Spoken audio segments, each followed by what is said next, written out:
Olá pessoal, tudo bem? Vamos dar continuidade à nossa série de estudos sobre tratamento nutricional das dislipidemias.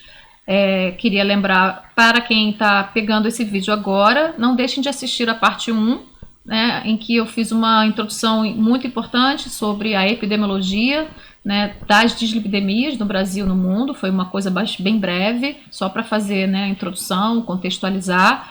E logo depois eu fiz uma discussão sobre o diagnóstico dessas dislipidemias, né? Esse diagnóstico que deve ser feito com a informação do perfil lipídico e juntamente com a informação de indicadores inflamatórios e de estresse oxidativo. Então não deixem de assistir a parte 1 para que vocês possam estar compreendendo, né, toda a discussão que a gente vai fazer agora nessa parte 2 e depois as outras duas partes finais, tá?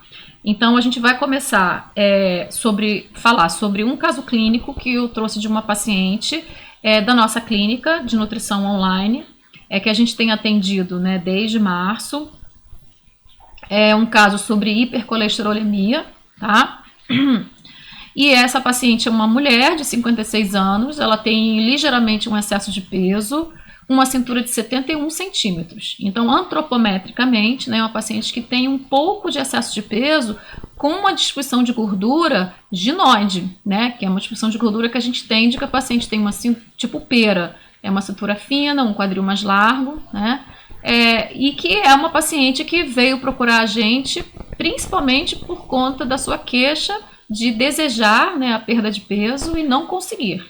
Né? Então, é uma paciente que faz atividade física, que conhece a alimentação saudável, né? E ela, realmente, a principal queixa dela foi uma resistência para essa redução ponderal, tá?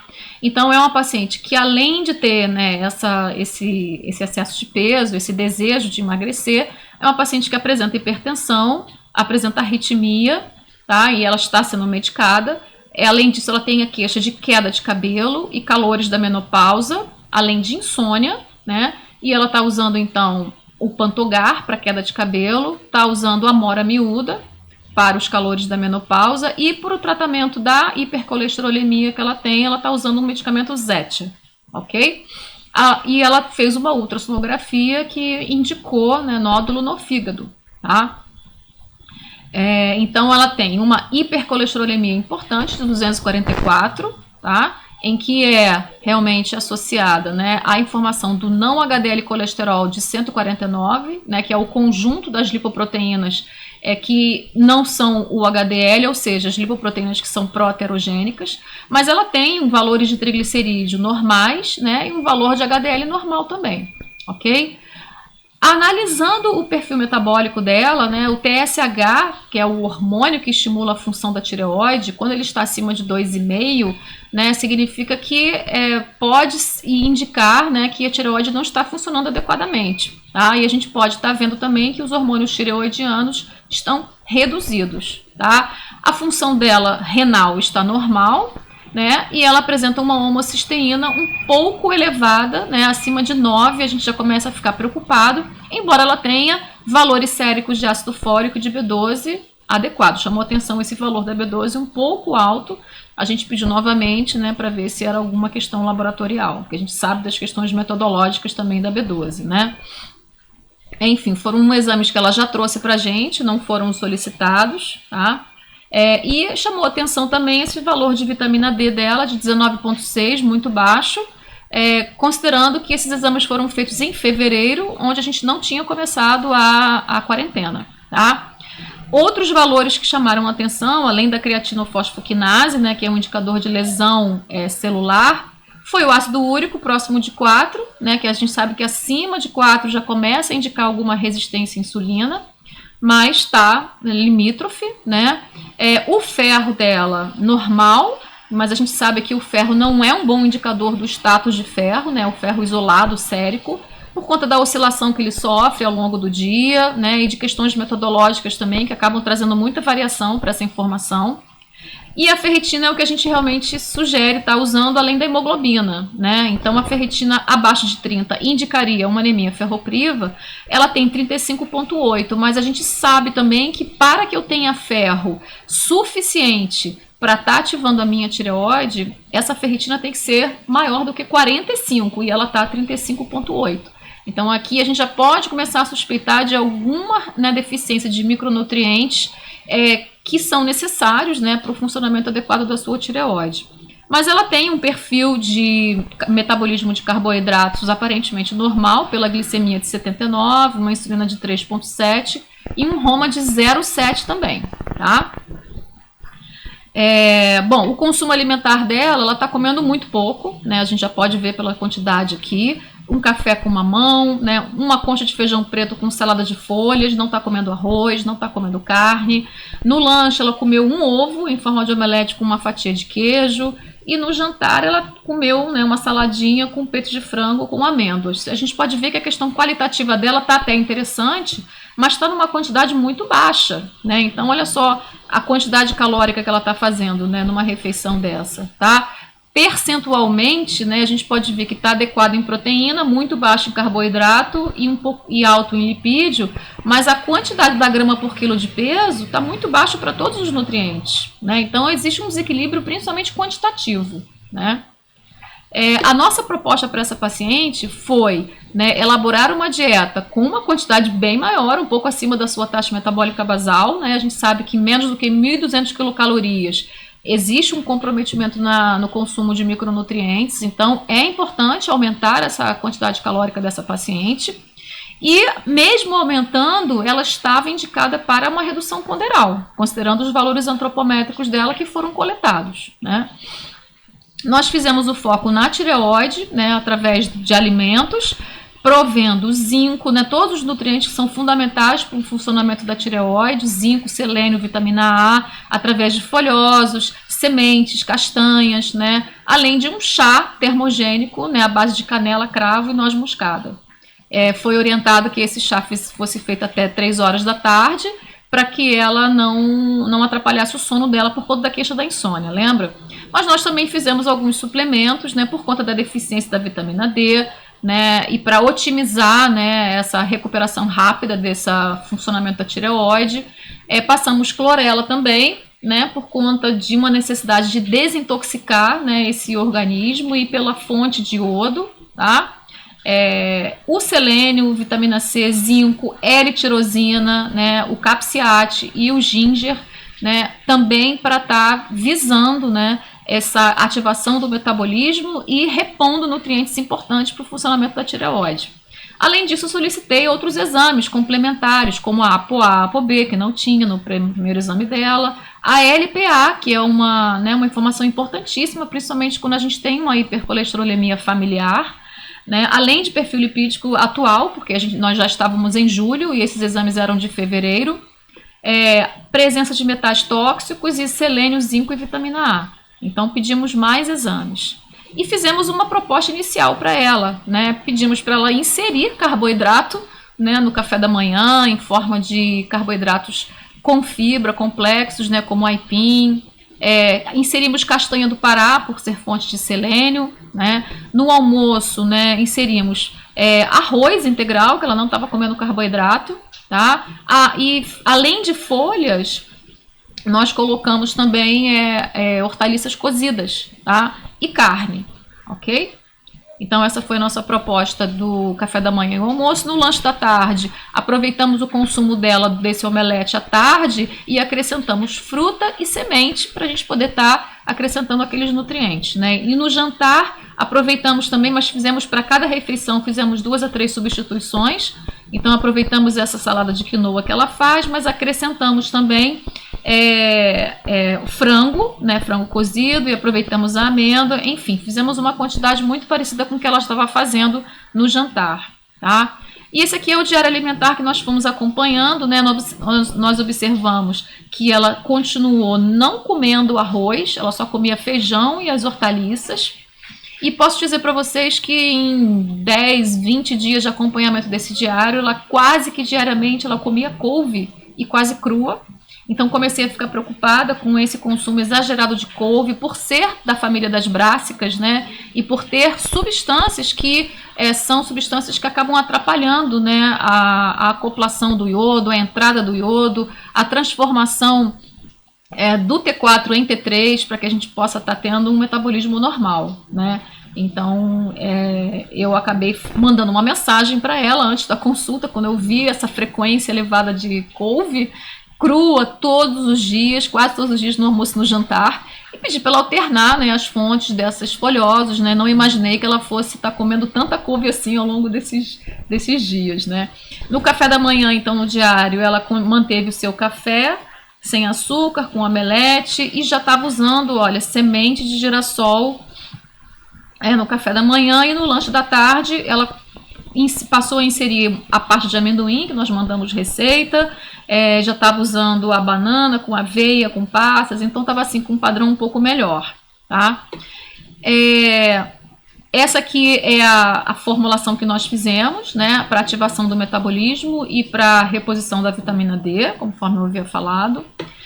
E na consulta 2, no recordatório 24 horas dela, ela já voltou, né? Nós fizemos a prescrição de 1.500 quilocalorias, eu percebi que ela tinha medo de comer, né? Mas ela já voltou comendo quase o dobro do que ela estava comendo na primeira consulta, né? Melhorou bastante o padrão percentual dela, olha, principalmente carboidratos, passou para 40%, lipídio baixou para 34%, né, mas a quantidade de proteína ainda estava baixa, menos de 1 grama de proteína por quilo de peso é muito pouco, né? E o carboidrato também estava baixo, 1,44, e o lipídio também estava baixo, então quantitativamente ainda baixo, mas ela deu uma boa melhorada nessa distribuição percentual, né, do VET dela. E aí o que aconteceu antropometricamente? Ela baixou um pouco de peso, né, então baixou para 25,5, e ela trouxe algumas medidas de perímetros pra gente, tá? Mas eu percebi uma certa preocupação exagerada por conta dela relatar que ela se pesava todo dia, e aí por conta disso a gente orientou que ela se pesasse apenas em 15 dias, quando seria a nossa próxima consulta, tá? As queixas dela, muito ansiosa nessa redução ponderal, ela tinha pressa em perder peso.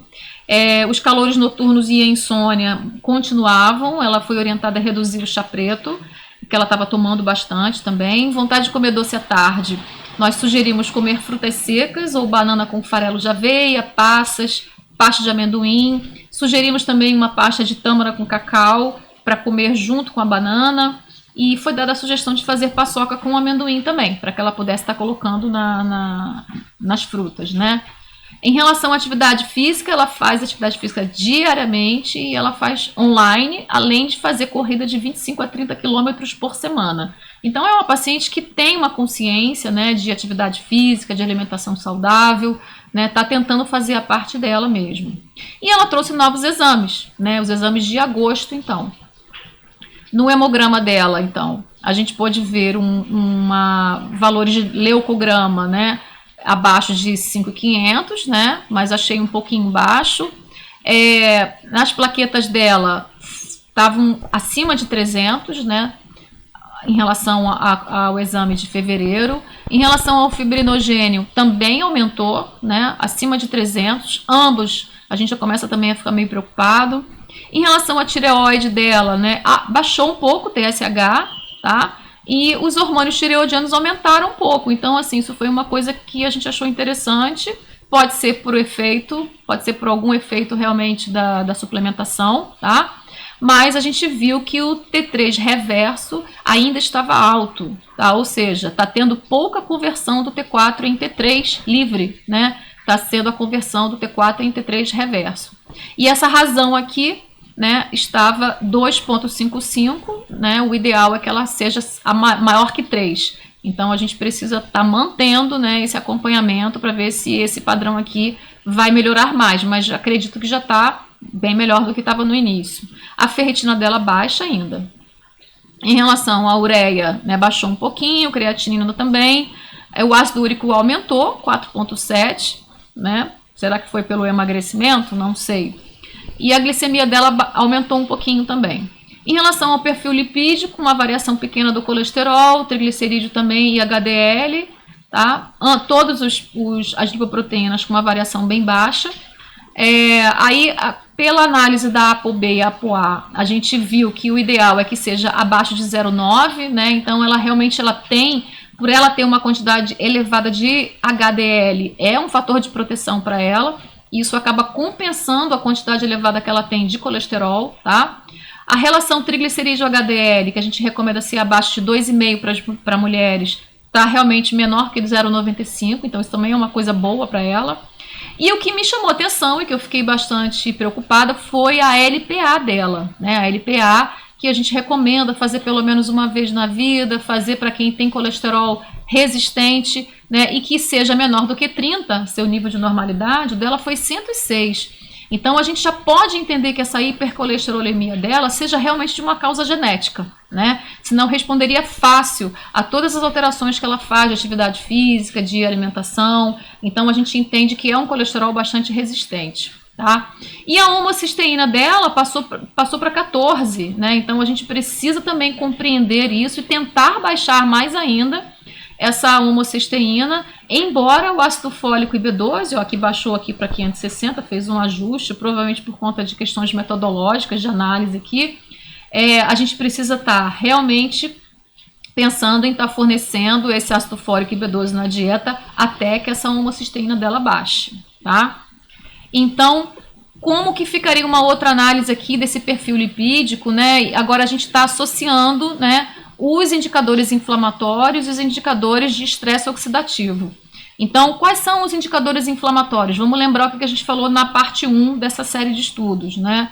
O leucograma deveria ser menor do que 6,500, a PCR deveria ser menor do que 0,1 mg por decilitro e já está um pouquinho aumentada, né? Está discreto, mas tá, a gente tem que acompanhar.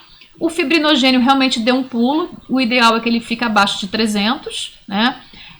Ele tem uma atividade muito pró-inflamatória, né? E as plaquetas também, recomenda-se que elas fiquem abaixo de 300, tá? A tireoide, então, eu já fiz os comentários da tireoide, né? Lembrando que a ferritina, o ideal é que ela fique acima de 45 para manter o ferro para a função da tireoide. Em relação aos indicadores de estresse oxidativo, me preocupou o ácido úrico, a homocisteína também que está alta, tá? A GGT dela não tá ruim, né? Tá abaixo de 16 e é o indicado, ou seja, não tá tendo uma esteatose hepática, né? Não tá tendo por conta desse colesterol elevado, tá? A vitamina D dela melhorou de 19 para 35, né? Então está no caminho de aumentar, mas ainda precisa aumentar mais ainda, tá? E aí vamos ver a novidade dos nutrientes, né? A vitamina C, ela se apresentou normal, bem próximo do limite máximo de normalidade, é isso que a gente deseja, mas a vitamina A, bem baixa. A gente sabe que a vitamina A é fundamental para a função da tireoide, né?